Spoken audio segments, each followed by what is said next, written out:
Saludo cordial para todos, bienvenidos a nuestra sesión de lectura del libro de Urantia, hoy con el documento 163. Vamos a colocar esta actividad en presencia de nuestro Padre antes de iniciar.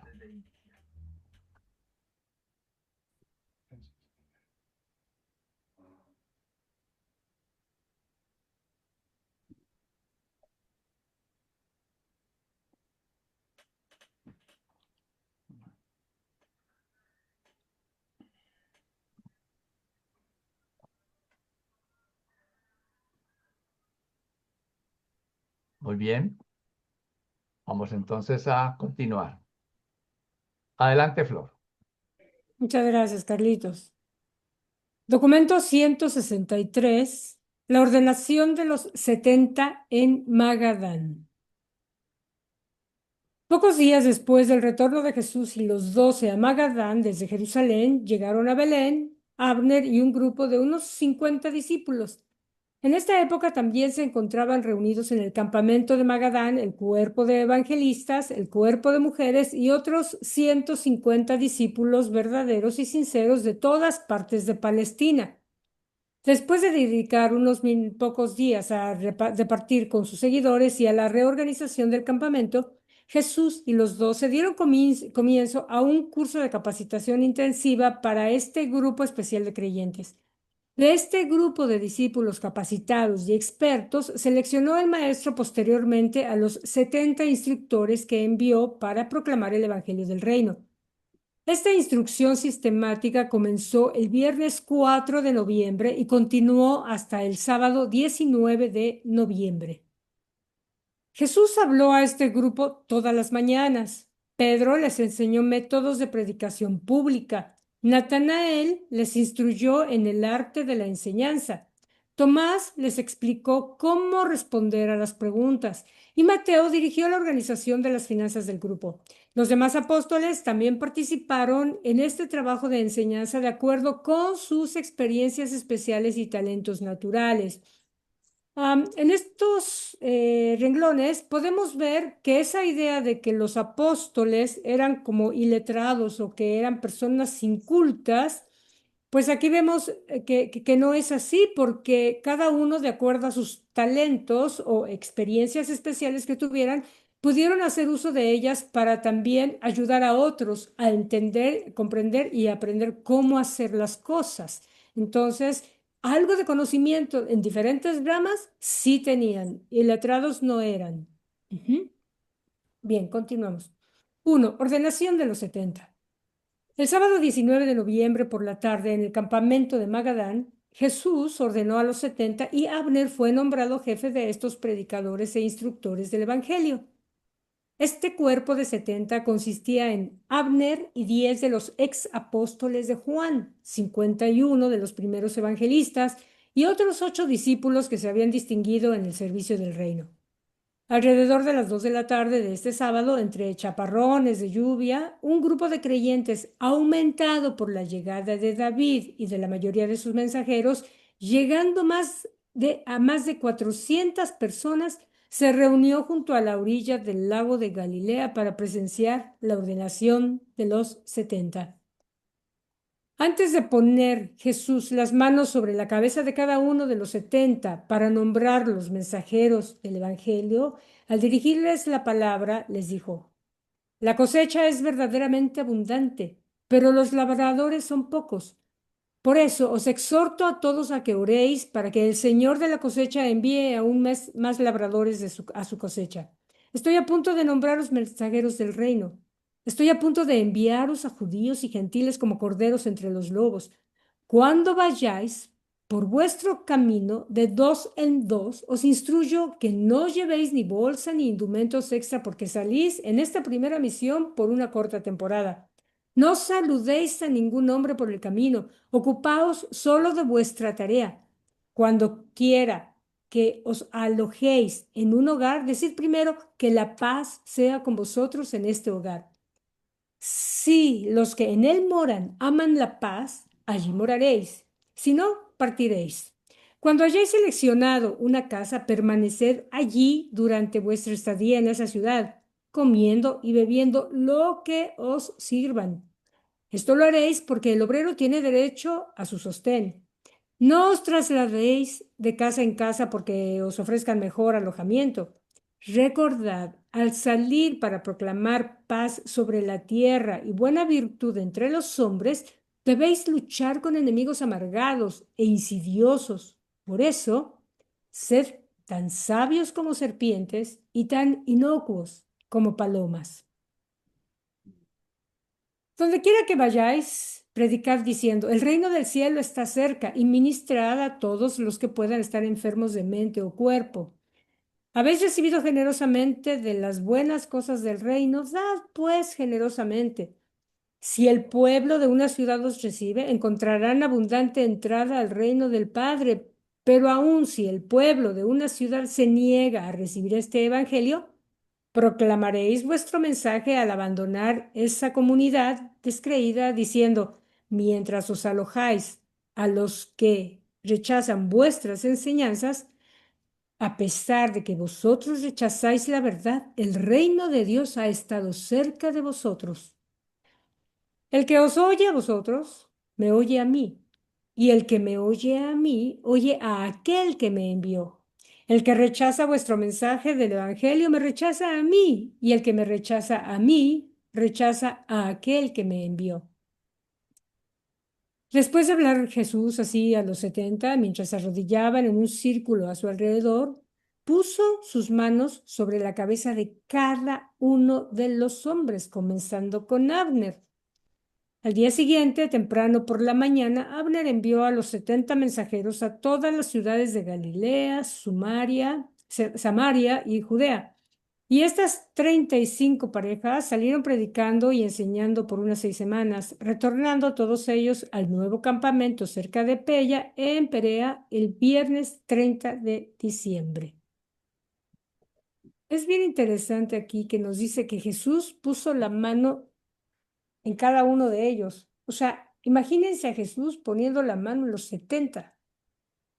Era una labor que llevaba bastante tiempo y bastante actividad, ¿no? O sea, pero qué lindo que estaba dedicado a ponerle la mano a cada uno de ellos. Claro, más Abner y compañía, ¿no? Eso se me hace muy, muy lindo de este documento. Y otra cosa que me gustó fue cuando les dice, dos cosas. Una, que vayan de dos en dos. Y ya hemos visto lo importante que es siempre estar con alguien más, que no es bueno estar solo. Y lo dicen varias veces durante el transcurso del libro Durantia, ¿no? Que no es bueno para el hombre estar solo. Y por otro lado también que dice que cuando lleguen a una casa, o sea, acepten lo que les den y no andar buscando mejorar la circunstancia, ¿no? Sino si alguien nos da de buen modo algo, pues hay que aceptarlo y estar ahí también, ¿no? Agradeciéndolo, ¿verdad? ¿Alguna inquietud, comentario que deseen comentar? Adelante, Valdemar. Sí, bueno, sí se oye. Saludo a todos. Sí. Nada más reforzando lo que dijo Flora en la primera parte, el numeral cero, que ciertamente los apóstoles no eran muy letrados, pero en otro documento dice que todos eran graduados, con excepción de los Alfeo, todos eran graduados de las escuelas de la sinagoga de su pueblo, ¿no? De Capernaum, que era una de las mejores. No es ciertamente, no tenían la educación superior de las escuelas rabínicas, ni Jesús tampoco incluso. Por un lado, y por otro lado, aparte de los talentos naturales, el estar conviviendo con Jesús todo el tiempo, yo creo que también nos influyó a mejorar mucho sus capacidades, sobre todo con el trato con las personas. Si Jesús los trataba de esa manera, pues yo me imagino que eso se les pegó también a ellos para hacer mucho mejor su labor de cada uno. Pero ciertamente, pues cada uno de nosotros tenemos diferentes aptitudes o conocimientos o habilidades, y eso se aprovechó para instruir a los 70. Saludo a todos. Muchas gracias, Valdemar. ¿Alguna otra inquietud? No, si no, le paso la palabra a Rita. Adelante, Rita. Gracias, gracias, Florcita. Dos. el joven rico y otros. Más de 50 discípulos que querían ser ordenados y nombrados miembros de los 70 fueron rechazados por el comité nombrado por Jesús para seleccionar a estos candidatos. Este comité consistía en Andrés, Abner y el jefe del cuerpo evangelista. En todos los casos en que este comité de 3 miembros no llegaba a un acuerdo unánime, llevaban al candidato ante Jesús, y aunque el maestro no rechazó a ninguno de los que ansiaban ser ordenados mensajeros del Evangelio, hubo más de una docena que, después de hablar con Jesús, ya no desearon ser mensajeros del Evangelio. Un discípulo serio vino a donde Jesús diciendo: Maestro, quiero ser uno de los nuevos apóstoles, pero mi padre es muy viejo y está a punto de morir. ¿Se me permitiría regresar al hogar para enterrarlo? A este hombre le dijo Jesús: Hijo mío, los zorros tienen guaridas y las aves del cielo tienen nidos, pero el Hijo del Hombre no tiene dónde recostar su cabeza. Tú eres un discípulo fiel y puedes seguir siéndolo al retornar a tu hogar y ministrar a tus seres queridos, pero eso no ocurre con los mensajeros de mi evangelio. Ellos lo han abandonado todo para seguirme y proclamar el reino.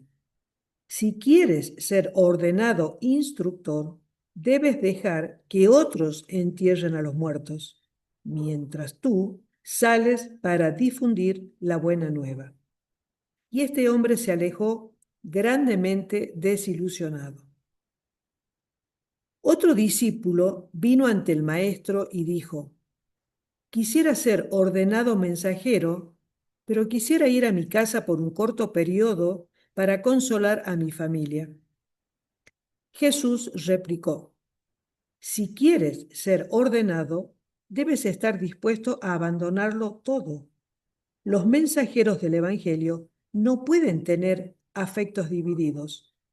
Ningún hombre que, habiendo puesto la mano en el arado, se vuelve atrás, es merecedor de ser mensajero del reino.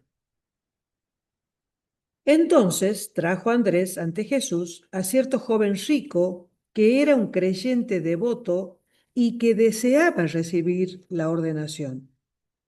Este joven, Matadormo, era miembro del Sanedrín de Jerusalén.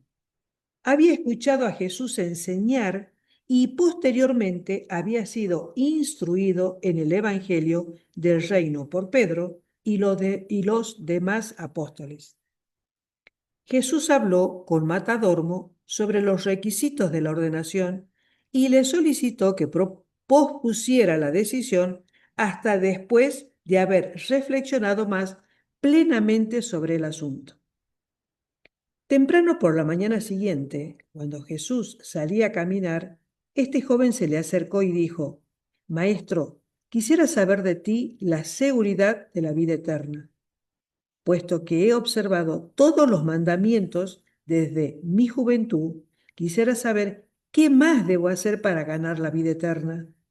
En respuesta a esta pregunta, Jesús dijo: Si cumples con todos los mandamientos, no cometes adulterio, no matas, no robas, no das falso testimonio, no engañas, honras a tu padre y a tu madre, haces bien. Pero la salvación es la recompensa de la fe, no solo de las obras. ¿Crees tú en este evangelio del reino? Y Matadormo contestó: Sí, maestro, creo todo lo que tú y tus apóstoles me han enseñado. Jesús dijo: Entonces tú eres de veras mi discípulo y un hijo del reino. Entonces dijo el joven: Pero maestro, no me conformo con ser tu discípulo, quiero ser uno de tus nuevos mensajeros.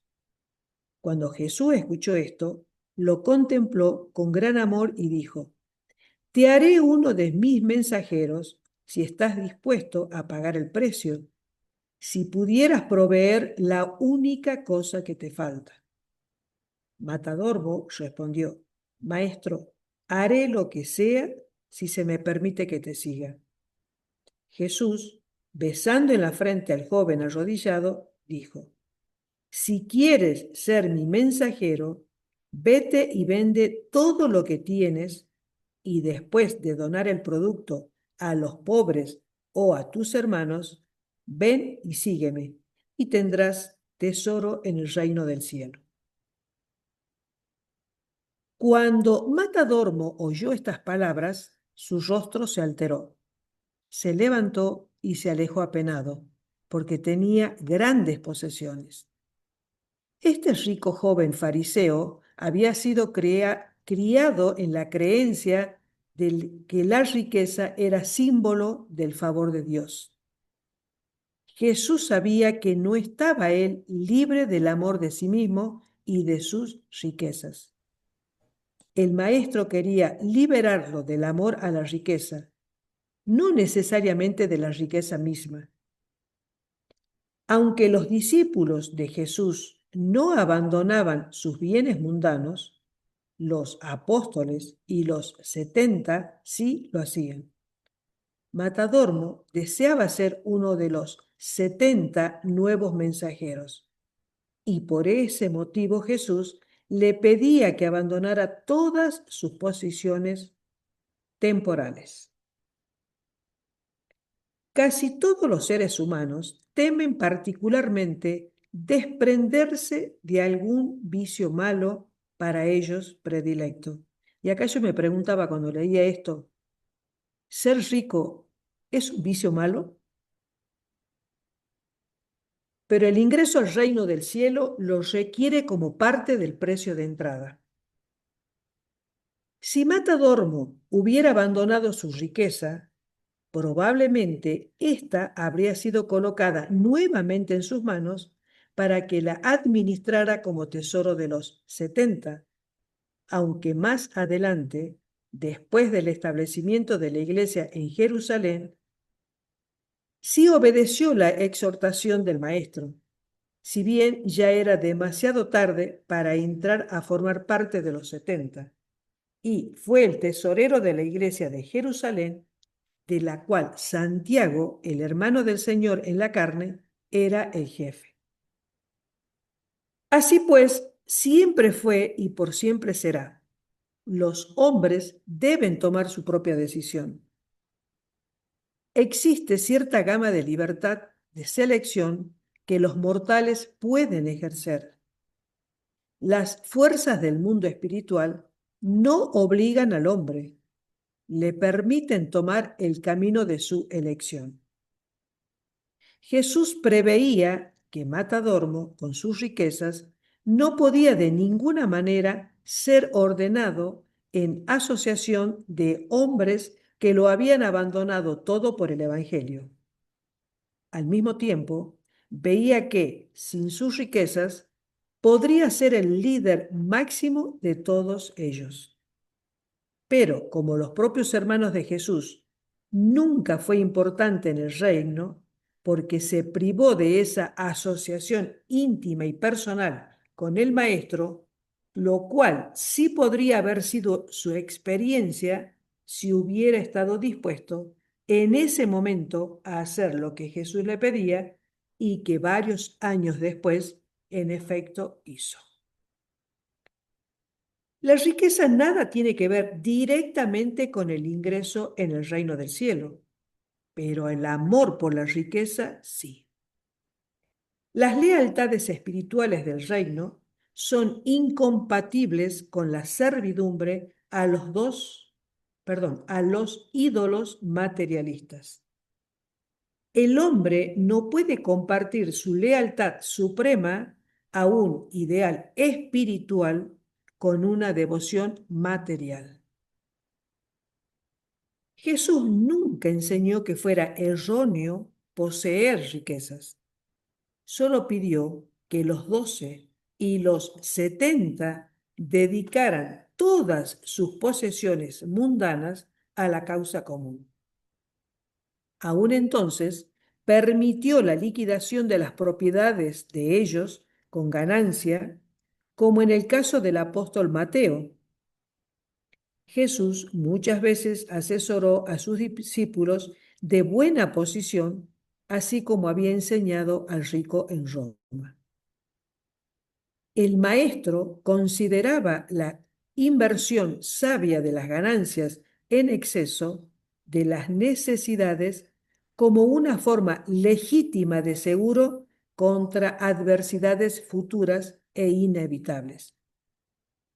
Cuando el tesoro apostólico estaba lleno, Judas puso fondos en depósito para ser usados posteriormente, cuando sufrieran necesidades debido a la disminución de los ingresos. Esto lo hizo Judas después de consultar con Andrés. Jesús nunca tuvo nada que ver personalmente con las finanzas apostólicas, excepto en casos de desembolsos caritativos. Pero había un abuso económico que muchas veces condenó, y ese era la explotación injusta de los débiles, ignorantes y menos afortunados entre los hombres, por parte de sus semejantes más fuertes, sagaces e inteligentes. Jesús declaró que ese tratamiento inhumano de hombres, mujeres y niños era incompatible con los ideales de la hermandad del reino del cielo. Bastante interesante este numeral, ¿no? Yo me cuestioné muchas cosas realmente, y la verdad que a mí no me recordaba esa parte que decía que era un pecado gravísimo. Por supuesto que entiendo que es el amor a la riqueza, ¿no? Que uno posea riqueza, sino ese amor desmedido, digamos, con la riqueza, ¿no? Pero bueno, espero que algún comentario. A ver, adelante, Aníbal. Hola Rita, ¿Cómo está, Aníbal? muy bien, feliz de verte. Eh, Mira, tu pregunta te la respondió el revelador y vos misma también la respondiste porque, pues la pregunta tuya de que si la riqueza es un vicio malo Mm, y ya sabemos pues la respuesta. Matadormo, yo creo que si a vos te ponen a escoger estar al lado del creador de este universo local, o dejar tus riquezas, pues si yo me le tiro de cabezas a estar al lado del creador. Claro que Matador no sabía eso, pero se privó de estar al lado muy cerca de Jesús y de Micael de Nevadón. Eh, Acerca de las riquezas, no sé si ustedes se han dado cuenta de religiones o sectas donde predican precisamente eso, de que las riquezas son un signo de una bendición celestial. Y esas sectas religiosas se convierten como en pura maldad. No sé si ustedes han visto eso, pero... y la pregunta que yo tengo aquí es, este grupo de mensajeros, de 70 mensajeros, a mí me parece que es distinto al grupo de mensajeros de David Zebedeo. Eh, no sé si alguien tiene respuesta para esa pregunta, que si es el mismo grupo. creo que no, pero Florcita. No, era diferente porque ellos Mm, iban a llevar la palabra del reino, a divulgar las enseñanzas de Jesús sobre el reino del cielo. Y los de David Zebedeo eran mensajeros, pero que llevaban, vamos a decir, el correo, digamos.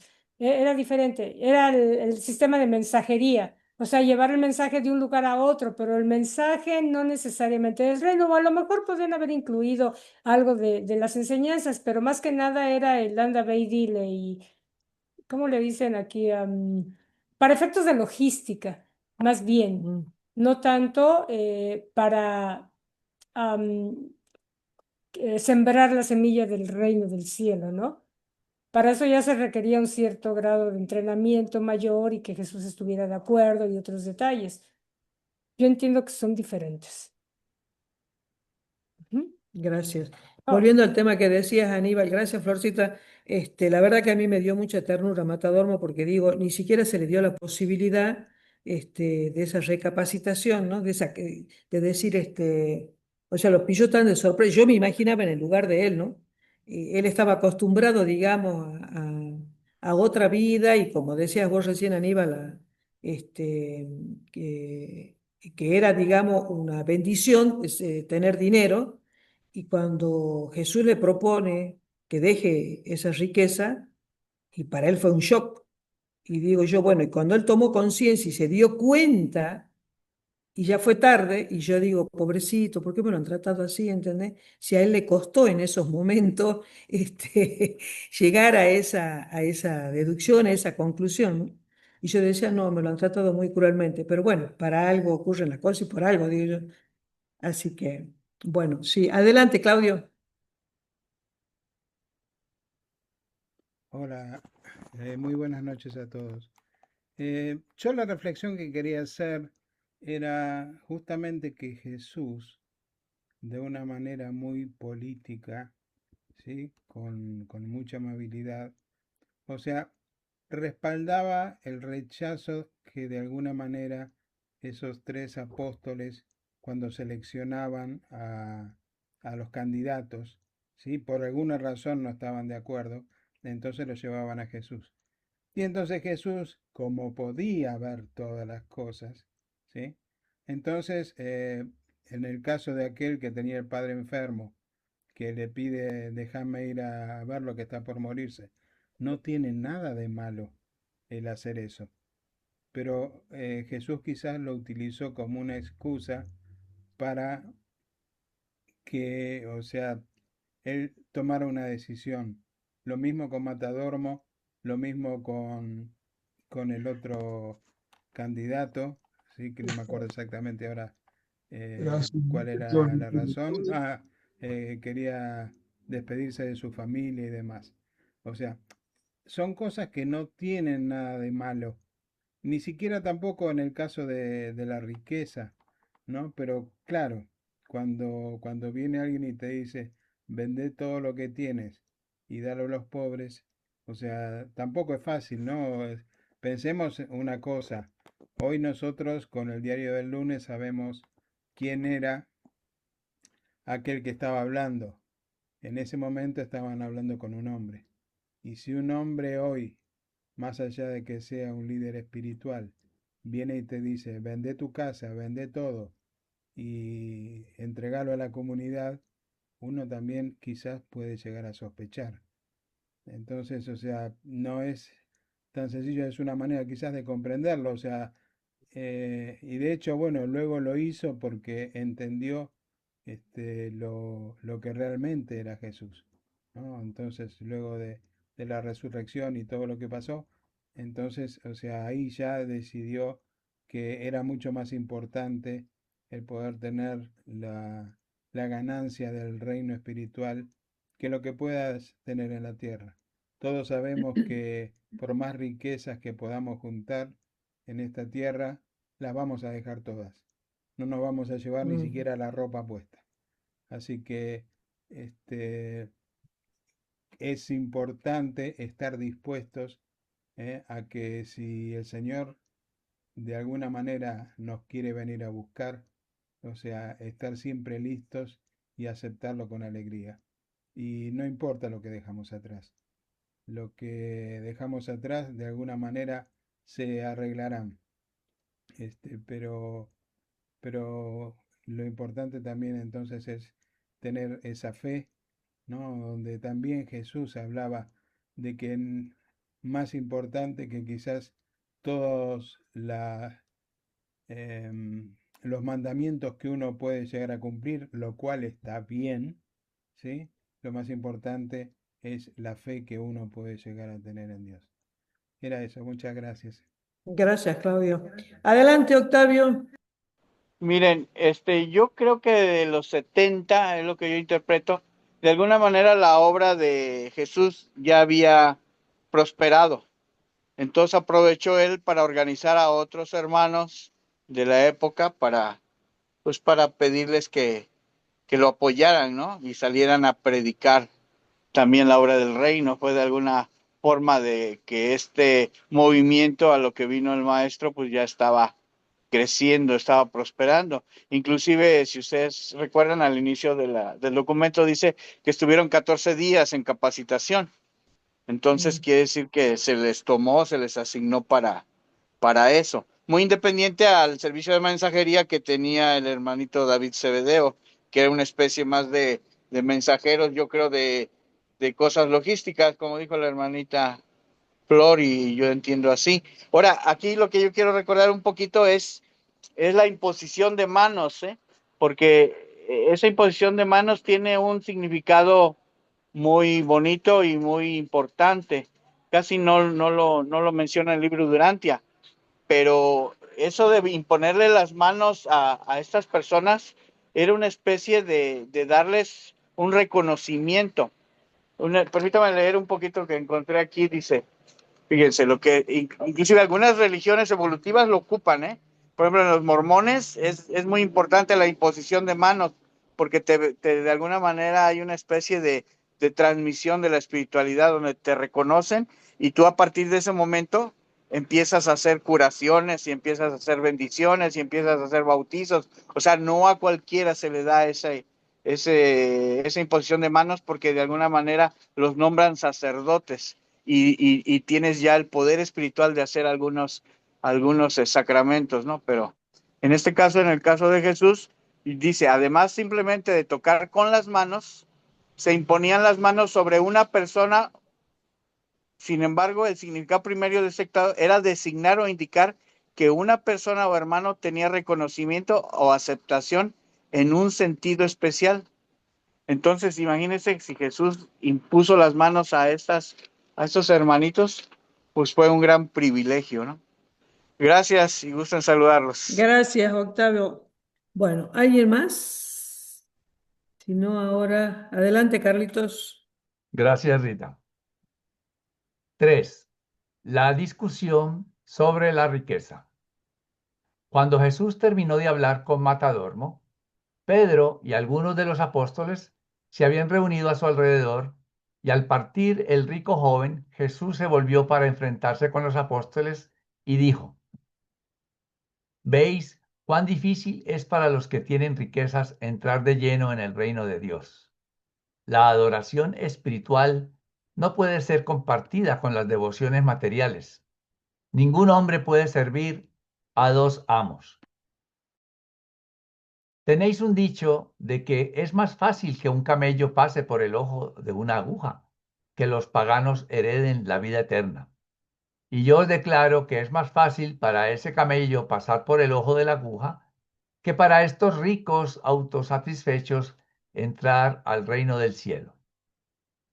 Cuando Pedro y los apóstoles oyeron estas palabras, se quedaron extremadamente sorprendidos, tanto que Pedro dijo: ¿Quién pues, Señor, puede ser salvado? ¿Es que todos los que tienen riquezas deberán ser excluidos del reino? Jesús replicó: No, Pedro, pero todos los que pongan su confianza en las riquezas difícilmente podrán entrar en la vida espiritual que conduce al progreso eterno. Pero aún entonces, mucho de lo que es imposible para el hombre no está más allá del alcance del Padre en el cielo. Más bien deberíamos reconocer que con Dios todo es posible. Cada cual se fue por su lado y Jesús lamentó que Matadormo no permaneciera con ellos, porque lo amaba grandemente.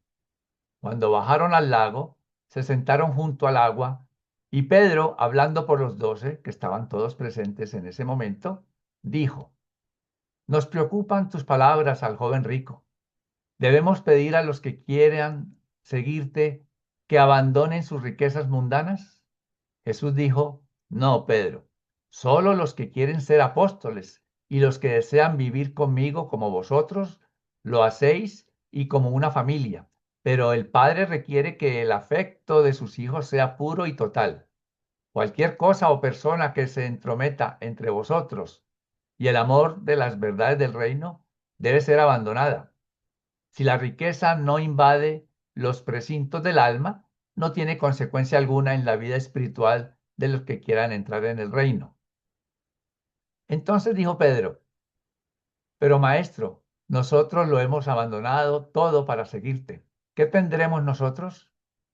Y Jesús les dijo a los 12, de cierto os digo, no hay hombre que haya abandonado riqueza, hogar, esposa, hermanos, padres o hijos por mí y por el reino del cielo, que no reciba muchas veces más en este mundo, tal vez con algunas persecuciones, y en el mundo venidero la vida eterna.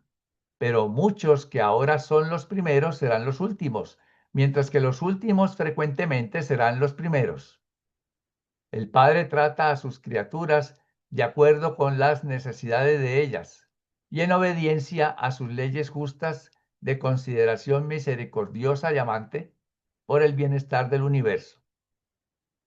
El reino del cielo es como un amo que empleaba a muchos hombres y que salió temprano por la mañana para contratar obreros para que trabajaran en su viña. Después de acordar con los trabajadores que les pagaría 1 denario por día, los mandó a las viñas. Entonces salió a eso de las 9 y viendo a otros obreros parados ociosos en el mercado, les dijo, id vosotros también a trabajar en mi viña, y lo que sea justo os pagaré.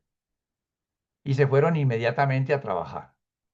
Nuevamente salió a eso de las 12 y a eso de las 3 e hizo lo mismo. Yendo al mercado alrededor de las 5 de la tarde, encontró aún otros obreros parados ociosamente y les preguntó, ¿por qué estáis ociosos todo el día? Los hombres contestaron, porque nadie nos ha empleado. Entonces dijo el amo, id vosotros también a trabajar en mi viña, y lo que sea justo os pagaré. Cuando llegó la noche, el amo de la viña dijo a su asistente, llama a los trabajadores y págales su jornal, empezando por los últimos empleados y terminando con los primeros. Cuando los que habían sido empleados a eso de las 5 llegaron, recibieron 1 denario cada uno, y así fue con cada uno de los otros trabajadores. Cuando los hombres que fueron contratados al principio del día vieron cómo se les retribuía a los que habían llegado más tarde, esperaban recibir más que el monto acordado. Pero como los otros, cada hombre recibió tan solo 1 denario. Y cuando cada uno hubo recibido su paga, se quejaron al amo, diciendo, estos hombres que fueron empleados de último trabajaron solo 1 hora. Sin embargo, les has pagado lo mismo que a nosotros, que hemos llevado la carga todo el día bajo el sol abrasador. Entonces contestó el amo, amigos míos, no cometo ninguna injusticia. ¿Acaso no acordasteis trabajar por 1 denario por día? Tomad pues lo que es vuestro e id por vuestro camino, porque es mi deseo dar a los que llegaron de último tanto como os he dado a vosotros. ¿Acaso no está permitido por la ley que haga lo que quiera con lo mío? ¿Acaso os resentís por mi generosidad, porque deseo hacer el bien y mostrar misericordia? Bien, interesante esta última parábola sobre los últimos serán primeros y los primeros serán últimos, algo así. Es decir, todos vamos a recibir lo mismo. Y igual ocurre con nosotros. No crea que Moisés y Abraham, que estuvieron hace mucho tiempo, van a recibir algo mejor que lo que vamos a recibir nosotros. Igualmente ellos van a resucitar en el primer mundo de estancia como nosotros y van a seguir el mismo camino que vamos a seguir nosotros y los que seguirán dentro de 1000 o 2000 o 5000 años. Todo es igual, no importa a qué horas fue llamado a este trabajo. Adelante, Octavio. Además, yo creo que ahí la enseñanza de este relato, hermanito, es que nosotros no debemos de tomar un parecer, ¿no? Sino que ya es cosa entre Dios y cada uno de nosotros, ¿no? Porque ahí le reclamaron, ¿no? Le dieron a entender por qué hacía él eso y al último él les dijo, ¿saben qué? Yo soy el que decide, no ustedes. Entonces, eso es bueno que lo tengamos presente, ¿no? Porque solamente Dios sabe y conoce el corazón de cada uno de nosotros. y por Así eso es. puede ser que él contestó de esa manera. Y fíjese que quiero leer este relato, es breve, pero importa mucho porque de alguna manera comprueba por qué se habla aquí de las riquezas. Dice, las abundancias de los bienes, dice, el Señor aconsejaba a los santos, o sea, a la gente que está en el camino de Dios, no buscar las riquezas del mundo, excepto para hacer el bien, que es para lo que se deberían de ocupar.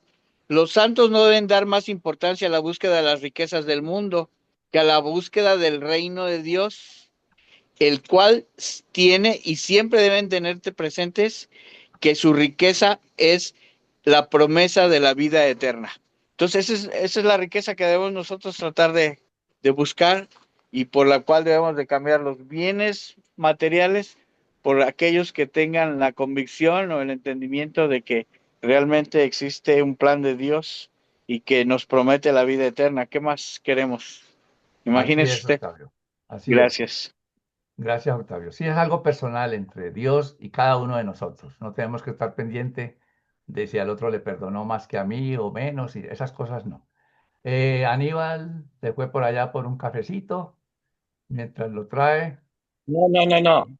Eh, Se me alborotaron aquí estos perros. Mira, en la Biblia se menciona esta cosa del ojo de la aguja y el camello. Eh, yo en una ocasión escuché que la tal aguja era que una puerta muy estrecha en las calles estrechas de las ciudades antiguas de esa época. Puede que eso se esté equivocado, pero la Biblia menciona esa historia también. Entonces, ¿ustedes qué significado le ven a eso? Eh, Bueno, definitivamente una aguja como la que conocemos hoy en día para coser no debe ser, porque eso es imposible, pues ¿cómo va a meter uno un camello por ahí? ¿Entiendes? Eso no es, definitivamente eso no es. Puede ser esa explicación que yo también la he escuchado, de que era como una puerta estrecha y el camello como quiera podía pasar con dificultades y trabajo y cosas, pero pasaba finalmente si tenía que pasar. Pero entonces por eso no era tan fácil. Por eso Jesús pues utilizó esa analogía y aunque veo allí que él la cambió porque él dijo, ustedes tienen un dicho de que es más fácil que un camello pase, no dijo que el rico, ahora mismo se me olvida cuál fue lo que él dijo, pero los pecadores o los... Dijo otra palabra, él lo cambió, el dicho lo adaptó y en lugar de poner esas otras personas, puso fue al rico o a los amantes de las riquezas, más bien, no se estaba refiriendo a ninguna persona en general, en particular, era en general. El que amaba las riquezas, pues tenía esa dificultad para entrar al reino, pero no quiere decir que no fuera posible que, en cambio, si fuera una aguja como las nuestras de hoy en día, pues eso sí es imposible. Claudio, por favor. Sí. Bueno, yo durante muchos años no comprendí esta palabra porque pensaba justamente en la aguja de coser. Hasta que me lo explicaron y es algo así como dice Aníbal. Es una puerta angosta en la cual el camello para poder pasar tiene que agacharse, ¿sí? O sea, como tiene que inclinarse. Y por eso la analogía con una persona rica que en una de esas no es capaz de inclinarse frente a Dios o a Jesús o a quien tenga que ser. Entonces, ese es el entendimiento que tengo yo, pero también, o sea, es como me lo han explicado a mí. No estoy seguro porque justamente en la Biblia no lo explica directamente. Yo cuando leí en la Biblia pensaba también en la aguja de coser. Ujú. Digo, ¿cómo paso yo? ¿Cómo pasa un camello? No sé. O sea, era algo que no tenía que ver. Entonces sí, de lo mucho más lógico es lo de esa puerta angosta o baja en la cual para poder pasar hay que inclinarse. Era eso, gracias. Gracias, Claudio. Marcelo, Sí, buenas noches a todos. Pensando sobre la parábola de Jesús el sueldo que da o el denario que da el amo de la viña a los trabajadores, independiente del número de horas que ellos trabajaron, no sé si eso tal vez especulando algo, corresponde al hecho de que en la isla eterna del paraíso no hay espacio ni tiempo. Entonces, el amor del Padre, ¿no? Es independiente del tiempo, de que los obreros puedan estar desde el principio de la mañana a las 9, a las 12 o a las 5 de la tarde, ¿no? Entonces, no sé si tal vez Jesús también quería mencionar que el amor del Padre es independiente del tiempo. Lo importante es que uno quiera alcanzar y comprender al Padre. Ajá. Gracias. Gracias, Marcelo. Sí, sí. Otro punto de vista, sí, muy bien. Bueno, para continuar entonces los dejo con Flor. 4. La despedida de los 70. El día que salieron los 70 en su primera misión fue una ocasión emocionante en el campamento de Magadán. Temprano por la mañana, en su última conversación con los 70, Jesús hizo hincapié sobre lo siguiente. 1. El Evangelio del Reino debe ser proclamado a todo el mundo, tanto a los gentiles como a los judíos. 2. Al ministrar a los enfermos, no les enseñéis a esperar milagros. 3. Proclamad una hermandad espiritual de los hijos de Dios, no un reino material de poder mundano y gloria temporal. 4. Procurad no perder el tiempo en excesivas interacciones sociales y otras trivialidades que pueden desmerecer vuestra devoción total a la predicación del Evangelio. 5. Si la primera casa que seleccionéis como centro de operaciones es un hogar digno, morad allí durante toda vuestra estadía en esa ciudad. 6. Aclarar a todos los creyentes fieles que ya ha llegado el momento de una ruptura completa con los líderes religiosos de los judíos de Jerusalén. 7. Enseñad que el deber total del hombre se resume en este solo mandamiento. Ama al Señor tu Dios con toda tu mente y alma y a tu prójimo como a ti mismo. Esto debían ellos enseñar como deber completo del hombre, en lugar de las 613 reglas del vivir expuestas por los fariseos. Cuando Jesús hubo hablado así a los 70, en presencia de todos los apóstoles y discípulos, Simón Pedro se los llevó consigo y les predicó su sermón de ordenación, que era una elaboración del encargo del maestro dado en el momento en que él puso las manos sobre la cabeza de cada uno de ellos y los nombró mensajeros del reino. Pedro exhortó a los 70 a que estimaran en su experiencia las siguientes virtudes. 1. La devoción consagrada. Orar constantemente para que se envíen más trabajadores a la cosecha del Evangelio. Explicó que cuando así se ora, es más probable que uno diga, aquí estoy, envíame. Los exhortó a que no olvidaran su adoración diaria. 2. El coraje verdadero. Les advirtió que encontrarán hostilidades, con seguridad serían perseguidos.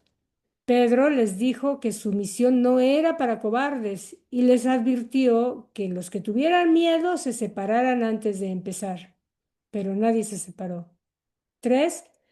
La fe y la confianza. Debían salir en esta corta misión sin provisión alguna. Debían confiar en que el Padre les proveería comida, techo y demás cosas necesarias. 4. El celo y la iniciativa. Debían estar poseídos de celo y entusiasmo inteligente. Debían ocuparse estrictamente de los asuntos de su maestro. La forma oriental de saludar constituía una ceremonia prolongada y elaborada. Por lo consiguiente, se les había instruido que no saludaran a nadie en el camino, lo que comúnmente era el método usado para decir que se ocupara uno de su tarea sin perder el tiempo. Nada tenía que ver esto con un saludo cordial. 5. La gentileza y la cortesía.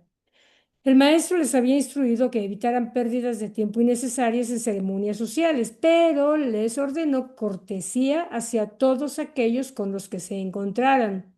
Debían mostrar trato cordial para con los que los recibían en su hogar. Tenían estricta advertencia contra abandonar un hogar modesto en favor de uno más cómodo o de mayor influencia social. 6. El ministerio a los enfermos. Pedro encargó a los 70 que buscaran a los enfermos de mente y cuerpo e hicieran todo lo posible para aliviar o curar sus enfermedades. Después de haber recibido, pues, el cometido y las instrucciones, partieron de 2 en 2 a su misión en Galilea, Samaria y Judea. Aunque los judíos tenían un respeto especial por el número 70, considerando a veces que las naciones de paganismo sumaban 70, y aunque estos 70 mensajeros debían llevar el evangelio a todos los pueblos, aún así, por lo que nosotros podemos discernir, fue tan solo una coincidencia que este grupo estuviera constituido por 70 personas.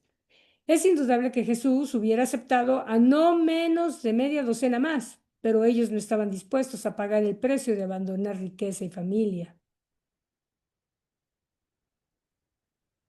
Son interesantes todos estos pequeños lineamientos, ¿no? Que, bueno, asumo que a la larga hacían más cordial y más placentera y con mayor respeto para la interacción con otros seres humanos, ¿no? Y de alguna manera, pues ya nos lo habían dicho antes con respecto a llegar a un lugar y estar ahí en ese lugar y si era un lugar obviamente amable, ¿no? Adelante, Aníbal. También son como reglas para cuando uno le va a explicar el libro durante a alguien, ¿no? Una cosa que yo quería preguntar es en qué consistía entonces el saludo de la gente en Palestina en ese tiempo, porque dice que era como un saludo como donde se tomaban como mucho tiempo o algo así, no sé. Con todo respeto, me declaro ignorante al respecto porque no tengo idea cómo era ese saludo.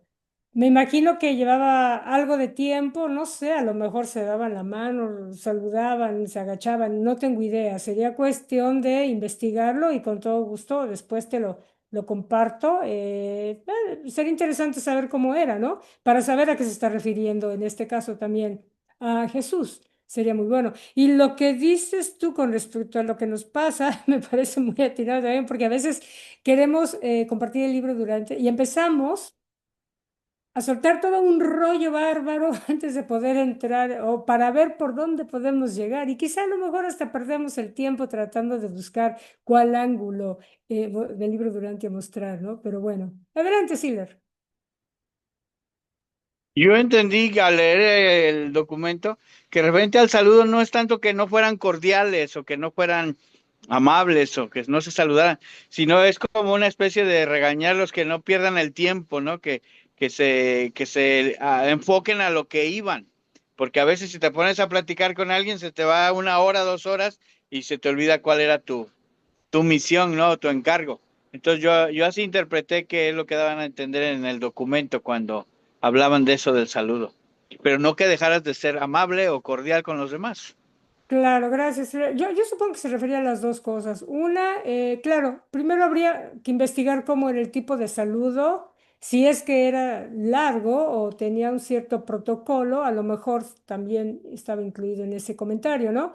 Pero sí, la cortesía, lo cortés no quita lo valiente, ¿no? No dicen el dicho. O sea, ser corteses y amables es lo básico que podemos hacer, ¿no? Adelante, Valdemar. Bueno, sí, exactamente lo que están diciendo, bueno, son dos cosas, una de que al ir a proclamar el reino, no, que no se convirtiera en una fiesta, una cosa social, sino enfocarse más que nada. Y lo del saludo, pues tienes razón, Flor, no sabemos, a lo mejor hubo algún tipo de ceremonia en saludarse y Jesús le recomendó, no, pues saluda bien, nada más, hola, ¿cómo estás? Y sigan su camino, ¿verdad? Otra cosa que viene ahí casi al final es esa cosa de las coincidencias. Qué bueno que aclara aquí de los 70, porque se ha especulado mucho y se ha hecho muchas historias sobre, no nomás sobre esto, sino por ejemplo los 12 apóstoles, que son las 12 tribus de Israel, y un montón de cosas que se interpretan de manera errónea, pero al final no eran, yo digo, tratando de relacionar el Antiguo Testamento con el Nuevo Testamento, algunas coincidencias. Hay otro ejemplo de los peces, por ejemplo, que sacaron unos peces del lago y lo relacionan también con cuestiones de de creencias de los judíos, y aquí en este caso sí se aclara perfectamente que esos 70 no eran por las razones que se creía que fueran, que se interpretaron después. Aquí se está aclarando muy bien. Hay otras situaciones que no recuerdo ahorita, pero siempre se trataba de empatar alguna enseñanza antigua, relacionarla como tipo profecía de lo que le pasaba a Jesús, y muchas de esas cosas no eran así. La otra cosa en cuestión de los milagros, le dio mucha importancia de que dicen, ustedes traten de curar, pero que no sea cuestión de que es milagro. Y Jesús dio mucho énfasis a eso, a los que iban a ir, a los 70, de que quítenle la idea a la gente de que todo tiene que ser por obra milagrosa. Eso fue una de las cosas que Jesús le molestaba mucho, de que la gente siempre lo relacionaba con cuestiones milagrosas, y yo creo que hasta la fecha, si tenemos esa tendencia de que si no hay un milagro, si no hay una cosa extraordinaria, no existe la enseñanza correcta. Gracias. Esner, adelante. Según lo que busqué hace un momento aquí, además del saludo de Shalom que ellos utilizaban, dice que los saludos en la antigüedad podían ser extensos y elaborados, a veces tomando hasta 20 minutos en intercambiar cortesías necesarias. Imagínese usted. Ujú. Pues sí, 20 minutos es bastante en un saludo, claro, y pierdes efectividad. Muchas gracias, Esner, por ese breviario cultural. Gracias. Bien, entonces, si no hay más inquietudes, le paso la palabra a Rita. Adelante, Rita. Gracias, Florcita. 5. El traslado del campamento a Pela. Ahora Jesús y los 12 se prepararon para establecer su último centro de operaciones en Perea, cerca de Pela, donde el Maestro había sido bautizado en el Jordán. Los últimos 10 días de noviembre transcurrieron en concilio en Magadán, y el martes 6 de diciembre todo el grupo de casi 300 partió al amanecer, con todos sus efectos, para pasar la noche cerca de Pela, junto al río. Fue este el mismo lugar donde, cerca del manantial, Juan el Bautista estableció su campamento años atrás. Después de levantarse el campamento de Magadán, David Zebedeo retornó a Betsaida y comenzó inmediatamente a reducir su servicio de mensajeros. El reino estaba entrando en una nueva fase. Diariamente llegaban peregrinos de todas partes de Palestina y aún de otras regiones remotas del Imperio Romano. Venían ocasionalmente creyentes de Mesopotamia y de las tierras al este del Tigris. Por consiguiente, el domingo 18 de diciembre, David, con la ayuda de su cuerpo de mensajeros, cargó los enseres del campamento sobre los animales de carga. Estos enseres provenían del anterior campamento junto al lago de Betsaida, y que hasta entonces se habían guardado en la casa de su padre. Despidiéndose de Betsaida por el momento, procedió hacia el sur por la orilla del lago y a lo largo del Jordán hasta cierto punto situado a aproximadamente 1 kilómetro al norte del campamento apostólico. Y en menos de una semana estaba preparado para ofrecer hospitalidad a casi 1.500 peregrinos. El campo apostólico podía alojar a unos 500. Era esta la temporada de lluvias en Palestina y se necesitaba este refugio para el número de interesados en constante aumento, en su mayoría sinceros, que venían a Perea para ver a Jesús y escuchar sus enseñanzas. David hizo todo esto de su propia iniciativa. a pesar de que se había asesorado con Felipe y Mateo en Magadán. Colocó la mayor parte de su cuerpo anterior de mensajeros como asistente para la administración de este campamento. En este momento utilizaba menos de 20 hombres en servicios regulares de mensajeros.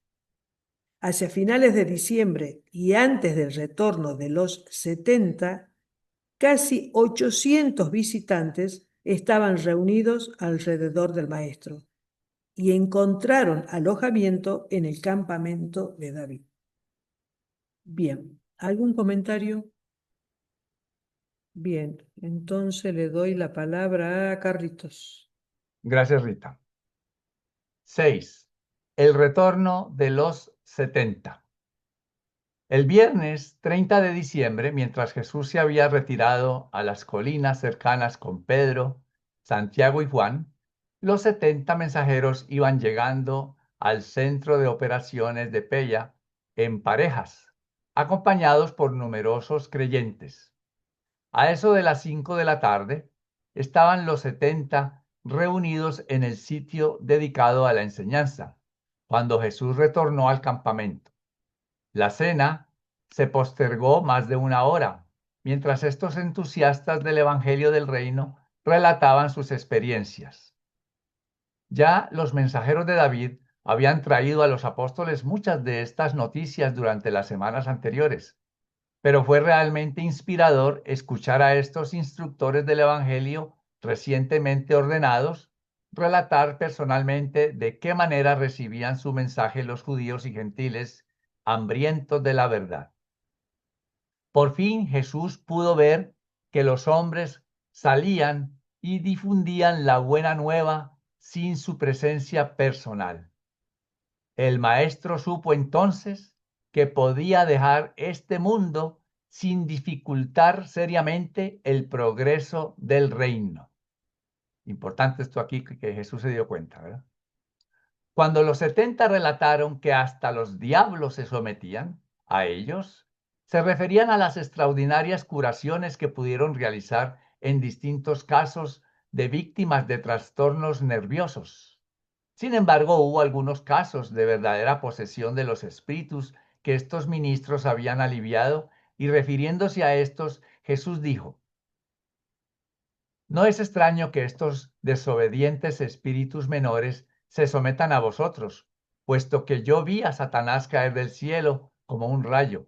Pero no os regocijéis tanto por este asunto, porque yo os declaro que en cuanto yo vuelva a mi Padre, enviaremos nuestro espíritu a la mente misma de los hombres, para que ya no puedan estos pocos espíritus perdidos penetrar la mente de los mortales desafortunados. Me regocijo con vosotros de que tengáis poder con los hombres, pero no os sintáis entusiastas por esta experiencia, sino que más bien debéis regocijaros de que vuestros nombres estén inscritos en las listas del cielo, y que así iréis vosotros hacia adelante en la carrera sin fin de la conquista espiritual. Y fue en este momento, poco antes de compartir la cena, en que Jesús experimentó uno de esos raros momentos de éxtasis emocional que sus seguidores ocasionalmente presenciaron. Dijo: yo te agradezco, Padre mío, Señor del cielo y de la tierra, que aunque este maravilloso evangelio se ocultaba de los sabios y de los hipócritas, el Espíritu ha revelado estas glorias espirituales a estos hijos del reino. Sí, Padre mío, debe ser de tu agrado hacer esto, y me regocijo de saber que la buena nueva se extenderá a todo el mundo, aun después de que yo haya vuelto a ti y a la obra que me has encomendado. Me emociona profundamente percatarme que estás a punto de entregar toda autoridad en mis manos, que solo tú sabes en realidad quién soy yo, que solo yo realmente te conozco y aquellos a quienes yo te he revelado. Y cuando haya completado esta revelación a mis hermanos en la carne, continuaré revelándola a tus criaturas en lo alto. Después de hablar así Jesús al Padre, se apartó para hablar con sus apóstoles y ministros.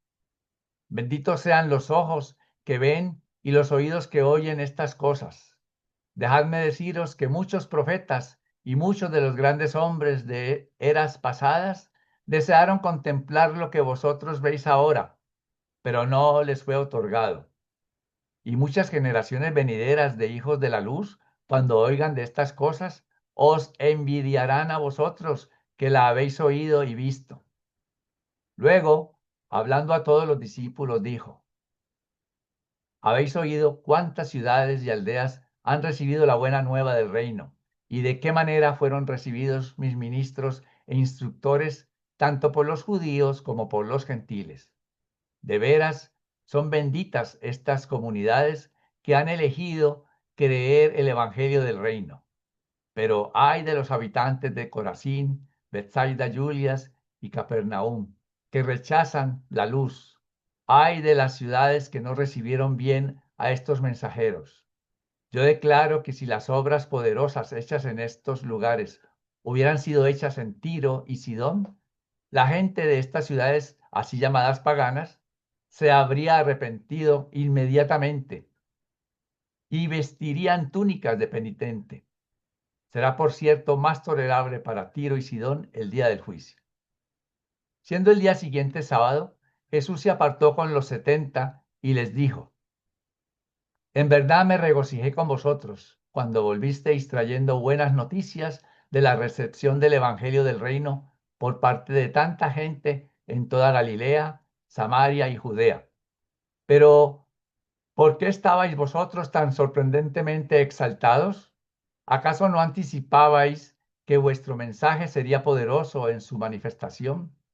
¿Es que salisteis con tan poca fe en este evangelio que cuando regresasteis os sorprendió su eficacia?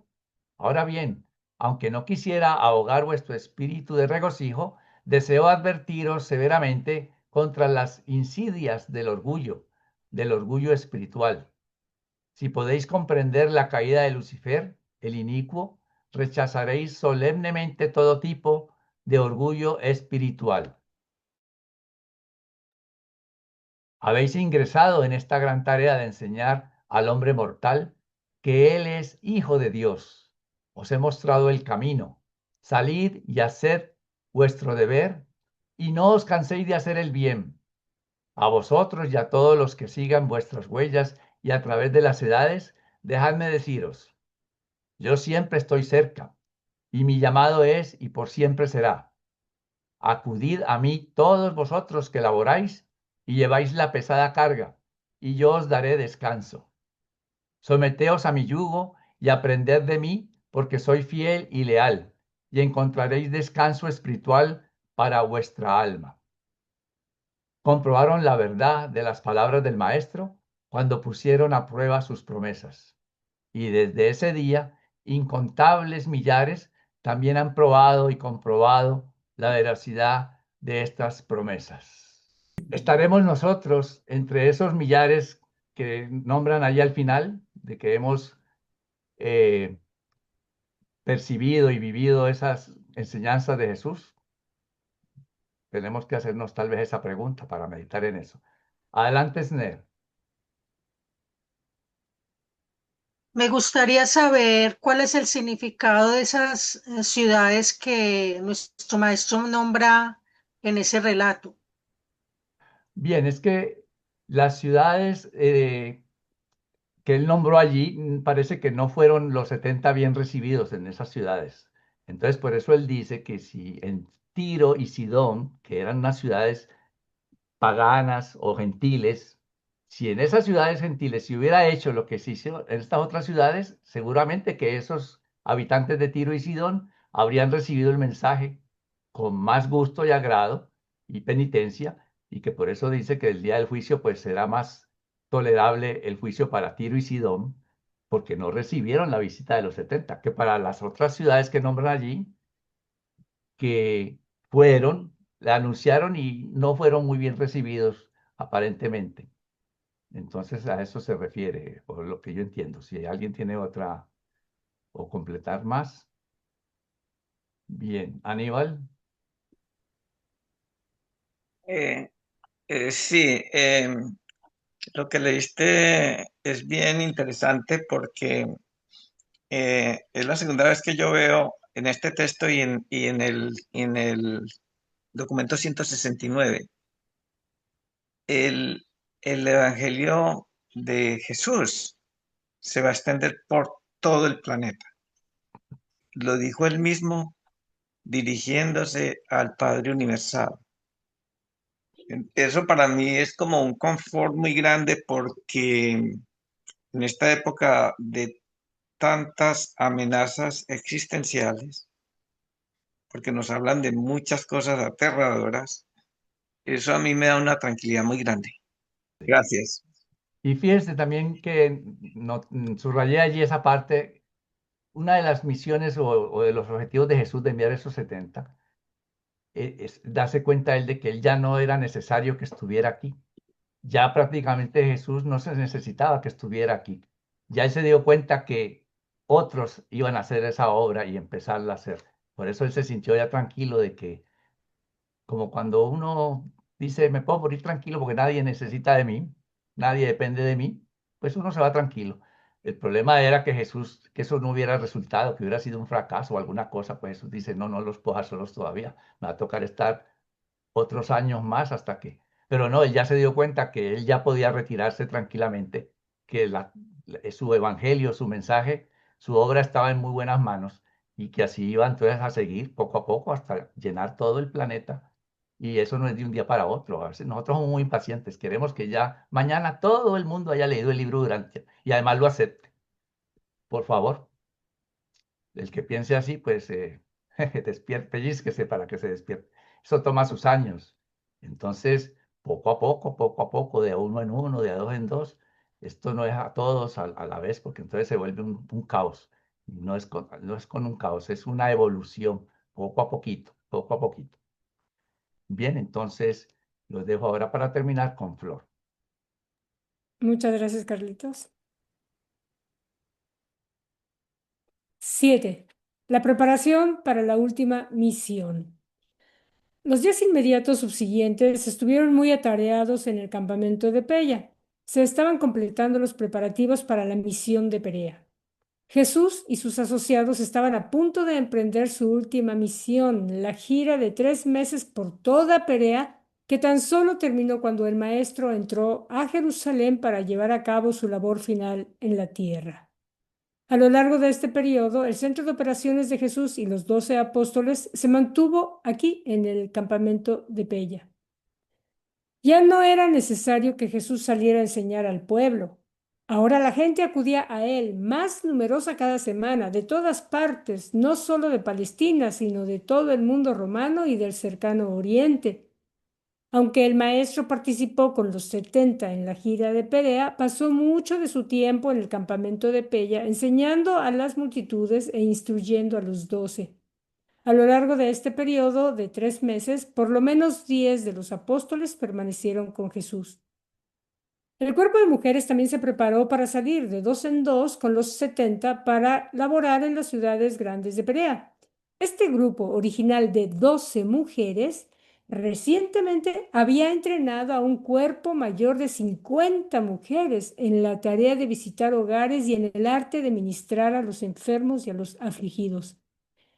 Perpetua, la esposa de Simón Pedro, se unió a esta nueva división del cuerpo de mujeres y le fue confiado el liderazgo del trabajo de las mujeres bajo la dirección de Abner.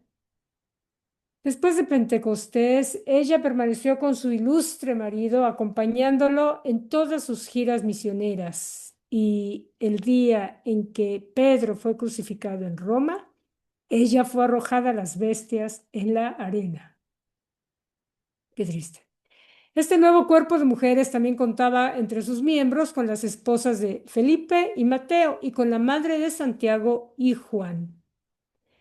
El trabajo del reino estaba por ingresar en su fase final bajo el liderazgo personal de Jesús.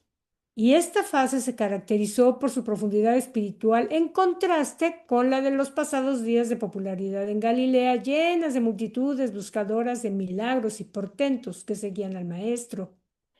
Sin embargo, aún había entre sus seguidores gran número de personas que se preocupaban de los bienes materiales que no llegaron a captar la verdad de que el reino del cielo es la hermandad espiritual del hombre, fundada en el hecho eterno de la paternidad universal de Dios.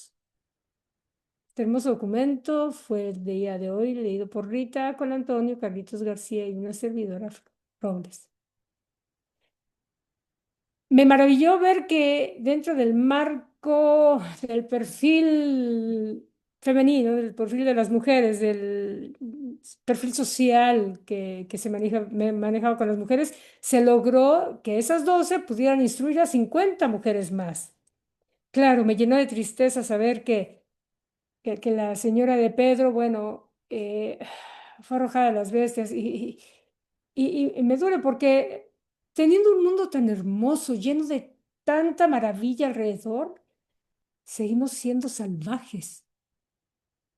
Pero bueno, es parte del proceso evolucionario y es una pena y una tristeza a veces leer este tipo de detalles, ¿no? Y ojalá y podamos modificar esos pequeños desequilibrios entre ambos sexos por un lado, que hoy en día inclusive también se están viviendo, y el tema de la violencia, que ojalá y podamos poco a poco erradicarla en este mundo para lograr lo que Jesús quería y que finalmente sabemos que va a llegar, porque el mundo sí o sí va a llegar a luz y vida, eso lo sabemos. ¿Nos encantaría verlo? Sí, lo vamos a ver. Falta mucho, desafortunadamente, pero lo mucho que podamos colaborar va a ayudar a que otros más después también emprendan la tarea de seguirlo haciendo hasta que finalmente se logre su totalidad. Aníbal, adelante. Si nos tiran a las fieras, yo creo que hay que hacer lo que dijo Jesús, no preocuparnos de que destruyan este cuerpo, porque es que en realidad no nos van a destruir. Sí, el cuerpo es material y no van a destruir lo que realmente somos o el potencial que vamos a tener pues después. Entonces, y lo dijo Jesús. Y la otra cosa acerca de la imposición de las manos, estaba yo pensando, porque me quedó eso en la cabeza, y recuerden que cuando Jesús bajó del monte con los apóstoles que lo acompañaron, creo que eran tres, y los otros apóstoles no habían podido curar a un niño, ellos después se dieron cuenta que era lo que había fallado. Y entonces con la imposición de las manos, yo imagino que estos mensajeros tenían mucha fe y con la imposición de las manos, me imagino que les llegó algo también para que pudieran curar. Porque hasta los mismos seres intermedios secundarios se salían de los cuerpos que estaban afligiendo y otros se curaban también. Entonces, ¿será que de pronto es será que será otra cosa distinta a lo que yo pienso? No sé, a mí se me ocurre que aquellos que estaban haciendo travesuras ya para ese entonces se dieron cuenta que ya tenían la batalla perdida y que ya no podían seguir jugando lo que estaban jugando. Pero bueno, en fin, y muchas veces las personas por el simple hecho de la fe o la creencia podían lograr cambios internos en ellos, ¿no? Pero bueno, ya lo sabremos después, cuando estemos allá arriba. Carlitos, te paso la palabra si no hay más inquietudes. Gracias, Flor.